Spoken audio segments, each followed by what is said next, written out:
ಕೇರಳದ ಅಫಾನ್ ಅನ್ನೋ 23 ವರ್ಷದ ವ್ಯಕ್ತಿ ತುಂಬಾ ಕ್ರೂರವಾಗಿ ಅವನ ಗರ್ಲ್ ಫ್ರೆಂಡ್, ಸ್ವಂತ ತಮ್ಮ, ಅಜ್ಜಿ, ಅಮ್ಮ, ದೊಡ್ಡಪ್ಪ, ದೊಡ್ಡಮ್ಮ ಎಲ್ಲಾರನ್ನೂ ಕೊಲೆ ಮಾಡ್ತಾನೆ. ಫೆಬ್ರವರಿ 24ನೇ ತಾರೀಕು ಬೆಳಿಗ್ಗೆ ಅವನ ಮನೆಯಲ್ಲಿ ಅವನ ಅಮ್ಮನ ಮೇಲೆ ಅಟ್ಯಾಕ್ ಮಾಡ್ತಾನೆ. ಅಮ್ಮ ಸತ್ತಿದಾಳೆ ಅನ್ಕೊಂಡು ಅಲ್ಲಿಂದ 25 ಕಿಲೋಮೀಟರ್ ಟ್ರಾವೆಲ್ ಮಾಡಿ ಅವನ ಅಜ್ಜಿ ಮನೆಗೆ ಹೋಗ್ತಾನೆ. ಅಜ್ಜಿ ಹತ್ರ ದುಡ್ಡು ಕೇಳ್ತಾನೆ. ಅಜ್ಜಿ ಹತ್ರ ಗೋಲ್ಡ್ ಚೈನ್ ತಗೊಂಡು ಅಜ್ಜಿನ ಕೊಲೆ ಮಾಡ್ತಾನೆ. ಆಮೇಲೆ ಆ ಚೈನ್ ನ ಗಿರ್ವಿ ಇಟ್ಟು ದುಡ್ಡು ತಗೋತಾನೆ. ಅಲ್ಲಿಂದ ಡೈರೆಕ್ಟ್ ಆಗಿ ಅವನ ದೊಡ್ಡಪ್ಪನ ಮನೆಗೆ ಹೋಗ್ತಾನೆ.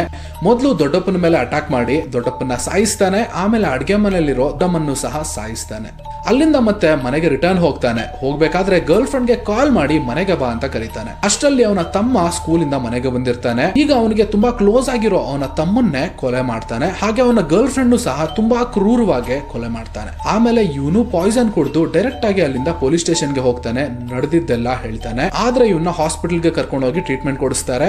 ಹಾಗೆ ಇವನ ಅಮ್ಮ ಸಹ ಸತ್ತಿರೋದಿಲ್ಲ, ತುಂಬಾ ಕ್ರಿಟಿಕಲ್ ಸ್ಟೇಜ್ ಅಲ್ಲಿ ಇರ್ತಾರೆ. ಹಾಸ್ಪಿಟಲ್ ಅಲ್ಲಿ ಈಗ ಟ್ರೀಟ್ಮೆಂಟ್ ಕೊಡ್ತಿದ್ದಾರೆ. ಇದಕ್ಕೆ ಕಾರಣ ಏನು ಅಂದ್ರೆ ಇನ್ನು ಇನ್ವೆಸ್ಟಿಗೇಷನ್ ನಡೀತಾ ಇದೆ. ಕೆಲವೊಂದು ಕಾರಣಗಳು ಸರ್ಕ್ಯುಲೇಟ್ ಆಗ್ತಾ ಇದೆ. ಮೊದಲನೇದು ದುಡ್ಡಿನ ಸಮಸ್ಯೆ. ಅಫಾನ್ ಅವರ ಅಪ್ಪ ದುಬೈಯಲ್ಲಿ ಬಿಸ್ನೆಸ್ ನಡೆಸಿ ತುಂಬಾ ಲಾಸ್ ಆಗಿದ್ದಾರೆ, ತುಂಬಾ ಸಾಲ ಮಾಡ್ಕೊಂಡಿದ್ದಾರೆ. ಈ ಪ್ರೆಷರ್ ಇಂದ ಹೀಗೆ ಮಾಡಿರ್ಬೋದು ಅಂತಾನು ನ್ಯೂಸ್ ಇದೆ. ಸಾಲ ಹಾಗೆ ಈ ಪ್ರೆಷರ್ ಇರೋ ಟೈಮಲ್ಲಿ ಯಾರು ಹೆಲ್ಪ್ ಮಾಡಿಲ್ಲ ಅನ್ನೋ ಒಂದು ಕೋಪನು ಇದಕ್ಕೆ ಕಾರಣ ಆಗಿರ್ಬೋದು ಅಂತಾನು ನ್ಯೂಸ್ ಇದೆ. ಹಾಗೆ ಅವನ ಮೆಂಟಲ್ ಹೆಲ್ತ್ ಅಷ್ಟು ಸರಿ ಇರಲಿಲ್ಲ ಅಂತಾನು ಹೇಳ್ತಿದ್ದಾರೆ. ಮೆಂಟಲ್ ಹೆಲ್ತ್ ತುಂಬಾನೇ ಇಂಪಾರ್ಟೆಂಟ್. ವಿಡಿಯೋನ ಆದಷ್ಟು ಶೇರ್ ಮಾಡಿ.